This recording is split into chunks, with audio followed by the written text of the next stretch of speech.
The third common question that can be asked by the non-Muslim is that you Muslims,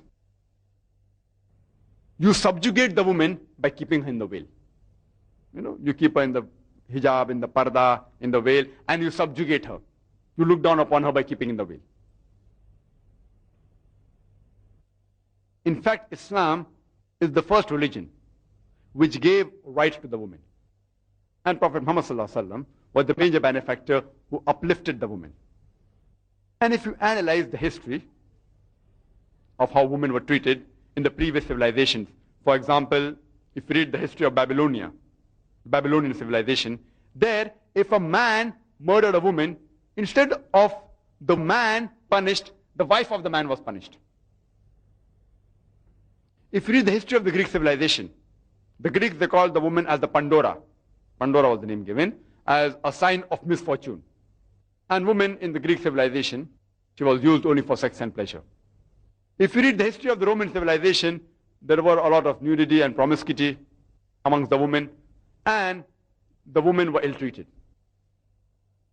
In the Egyptian civilization, the women were considered as the sign of the devil. In the Arab civilization, before the Quran was revealed, the moment a female used to be born, very often she was put to death. Alhamdulillah, after the revelation of the glorious Quran, this evil practice had discontinued in Arabia. Islam, as I said, is the first religion which uplifted the woman. And Prophet Muhammad ﷺ was the major benefactor. Now, after Islam has given equal rights to the woman, Islam says it's the duty of the woman to maintain the level of modesty. Uplifted the woman, it's their duty to maintain it. And people talk about the hijab, about the veil, the hijab in Islam, etc. And always talk about the hijab of the woman, hijab of the woman.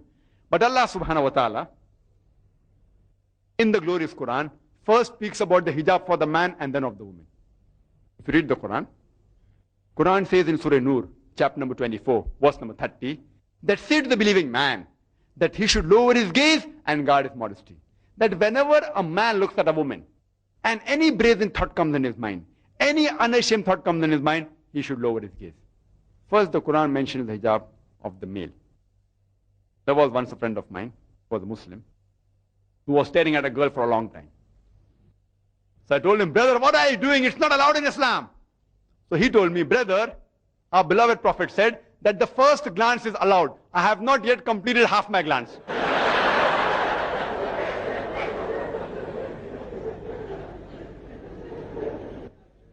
What did the Prophet mean when he said that the first glance is allowed?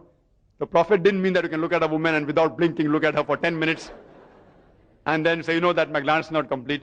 What the Prophet meant, that if you look at a woman unintentionally, don't again look at her intentionally and stare at her with an unashamed eye. That doesn't mean you can look at a woman and feast at her for a long time.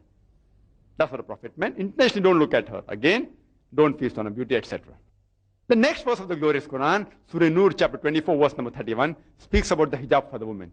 It says, say to the believing woman that she should lower her gaze and guard her modesty, and display not the beauty except what appears ordinarily of, and draw her veil, a head covering over the bosom, except in front of her husband, her father, her son, and a big list of mahram, the close relatives which she can't marry is given. Among these people she can relax her hijab. Otherwise, amongst all the other people, she should maintain the hijab. And the criteria for hijab is given in the glorious Quran, as well as the Sahih Hadith, that basically there are 6 criteria. The first is the extent which differs between the man and the woman. For the man, it's from the navel to the knee. For the woman, the complete body should be covered. The only part that can be seen are the face and the hands up to the wrist. Some scholars say that even this should be covered. But the minimum is that the complete body should be covered, except the face and the hands up to the wrist. The remaining 5 criteria are the same for the man and the woman. The second is the clothes they wear, it should not be so tight that it reveals the figure. The third is, it should not be transparent so that you can see through. Fourth, it should not be so glamorous that it attracts the opposite sex. Fifth, it should not resemble that of the unbeliever. You cannot wear clothes that resemble, which are signs, which are identity of unbelievers, like cross, sign of Christianity, Om, sign of Hinduism. And the last is, you should not wear clothes that which resemble the opposite sex. You have in the Western country, people wearing one earring, men wearing one earring. It has certain indication, one earring. All this is not allowed in Islam. And the reason for hijab for the woman has been described in the glorious Quran in Surah Ahzab, chapter number 33, verse number 59, which says, O Prophet, tell your wives and the believing women that when they go abroad, they should put on the cloak so that they shall be recognized, and it will prevent them from being molested.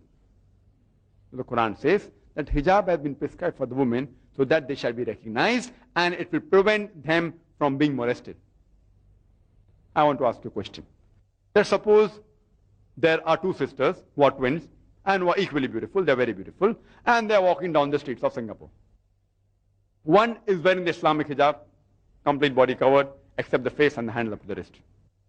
And the second sister, she's wearing the Western clothes, the skirt or the mini. And when they're walking down the streets of Singapore, around the corner, there is a hooligan. There's a ruffian who's waiting for a catch, who's going to tease a girl. I'm asking a question, which girl will he tease? Will he tease the girl wearing the Islamic hijab, or will he tease the girl wearing the skirt or the mini? Which girl will he tease? Which one will he tease? The one wearing the skirt or the mini, but natural. So Quran rightly says that hijab has been prescribed so that it will prevent them from being molested. You know, the Western world, they talk about women's liberalization. The Western talk of women's liberalization is nothing but a disguised form of exploitation of her body, of deprivation of honor and degradation of her soul. The Western society, claiming to uplift the woman, have actually degraded her to the status of a concubine, of a mistresses, of society butterflies, which are mere tools in the hands of sex marketers and pleasure seekers, which are hidden behind the colorful screen of art and culture. Islam has uplifted the woman. And I said, it's their duty to maintain their status. That's the reason that Islam prescribes hijab, to maintain the modesty of the woman, not to degrade or to subjugate her.